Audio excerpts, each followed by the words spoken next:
को पहले से ज्ञात है कि 30-31 दिसंबर की रात में जो हमारा सेंट्रल कारा है, जयप्रकाश नारायण सेंट्रल कारा हजारीबाग, वहाँ से 3 कैदी जेल से फरार हो गए थे। ये तीनों देवा भुइयाँ, जितेंद्र रवानी और राहुल रजवार। ये तीनों क्रमशः देवा पर 20 साल का सजा काट रहा है। जो राहुल रजवार है उसको उम्र कैद की सजा मिली है और जितेंद्र को 27 साल की सजा मिली थी। तीनों धनबाद के रहने वाले थे और अलग अलग कांडों में सजा काट रहे थे। चूँकि ये जो सेंट्रल कारा है, जयप्रकाश नारायण कारा, ये पूरे स्टेट का सबसे महत्वपूर्ण, सबसे पुराना, प्रतिष्ठित और सुरक्षित कारागार है। इसलिए हम लोगों ने, हजारीबाग पुलिस ने और व्यक्तिगत रूप से मैंने भी इसको एक चुनौती के रूप में लिया था और एक एसआईटी का गठन किया गया था। एसआईटी के सदस्य आपके सामने यहाँ बैठे हैं। उसमें अमित आनंद हैं, इंस्पेक्टर शाहिद हैं, इंस्पेक्टर विनोद हैं। तो इन सभी पदाधिकारियों ने इसको जल्द से जल्द हम लोगों ने बरामद करने का प्रयास किया। इसमें 3 टीम का गठन किया गया और इनके पूरे ट्रेल को हम लोगों ने ट्रेल किया। ये कैसे कैसे भागे हैं, कहाँ कहाँ गए होंगे।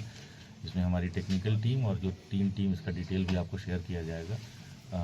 उन सभी लोगों ने बड़ा अच्छा काम किया और तीनों को हम लोगों ने महाराष्ट्र के सतारा के बगल में एक जगह है, शोलापुर जिला है, वहाँ के एक सुदूरवर्ती ग्रामीण क्षेत्र के ईंट भट्ठे से बरामद किया है। हम लोगों ने महाराष्ट्र के कोर्ट में से इनको 5 दिन का ट्रांजिट रिमांड लिया और फिर इनको अब न्यायिक हिरासत में भेज देंगे।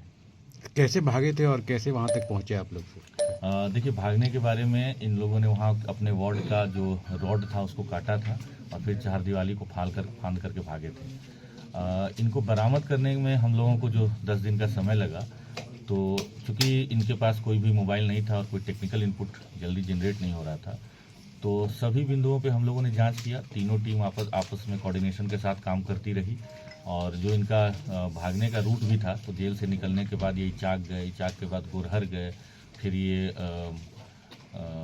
तिलैया गए, तिलैया के बाद गया गए, क्यूल गए। तो ये कई जगहों पे अपना लोकेशन चेंज करते रहे। फिर ये फाइनली एक पुणे के पास में एक गौंड करके स्टेशन है, तो दौंड स्टेशन गए। तो हम लोगों ने लगातार इनको ट्रेल किया और मैं ये भी बताऊंगा कि ये जिस ईंट भट्ठा से इनको बरामद किया गया, वहाँ भी ये सिर्फ 1 दिन पहले पहुँचे थे और अगले दिन सुबह में ही वहाँ से निकलने की भी इनकी प्लानिंग थी। तो हमारी टीम बहुत सही समय पे वहाँ पहुँच पाई, इसीलिए हम लोग इनको बरामद कर पाए। वरना क्योंकि उसमें तीनों लगभग साथ में था। पहले देवा भुइयाँ एक जगह था और बाकी दोनों थे, तो हम लोग तीनों को बरामद किए।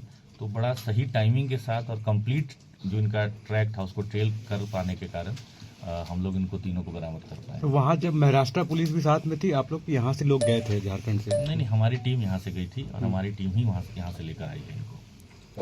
यहाँ से जो भागने में इन लोगों को बाहर से भी कोई मदद मिली थी क्या? बाहर से अभी तक मदद मिली है ऐसा नहीं पता चला है, बट फिर भी हम लोग अभी अनुसंधान करेंगे और अगर किसी का संलिप्तता आता है तो उस पर भी हम लोग एक्शन लेंगे।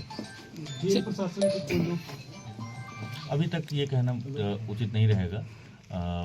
जेल प्रशासन और जो अन्य बिंदुओं पे जो है वो अनुसंधान और जांच में अगर कुछ बात आती है तो आपके समक्ष भी रखेंगे और हम लोग उस पर एक्शन भी डेफिनेटली लेंगे। सर, जेल में जहाँ सुरक्षा में चूक हुई थी उसको ठीक करने वहाँ ठीक किया जा रहा है? जी बिल्कुल, जितनी भी सुरक्षा में इस घटनाक्रम के बाद अब ये उजागर हुआ है कि किन किन चीज़ों को और ज़्यादा सुदृढ़ किया जाना चाहिए, तो उसके बारे में हम लोग डेफिनेटली अवगत भी कराएंगे जेल प्रशासन को और उचित फोरम के माध्यम से, प्रॉपर चैनल से हम लोग उसको इंश्योर भी कराएंगे कि जो भी लूप होल्स अगर हैं तो उसको हम लोग फिलअप करेंगे। सर, जो 3 लोग भागे थे, इनका परिवार से कोई कांटेक्ट हुआ था और क्या परिवार के लोग भी ऐसा कुछ पता चला? देखिए, जेल में जो लोग भी कैदी होते हैं वो अपने परिवार के टच में रहते हैं और ये उनको सुविधा दी जाती है। तो तीनों अपने अपने परिवार के कई लोगों के संपर्क में तो पूर्व से ही थे ही। भागने के बाद भी कुछ लोगों ने अपने परिवार के सदस्यों के साथ संपर्क साधने का प्रयास किया था और ये तो एक नेचुरल प्रोसेस ही है। तो इन बिंदुओं पर भी हम लोगों ने जांच किया था, जिससे कि जो मैंने बताया कि जो पूरी टीम काम कर रही थी वो सभी बिंदुओं पर जांच कर रही थी।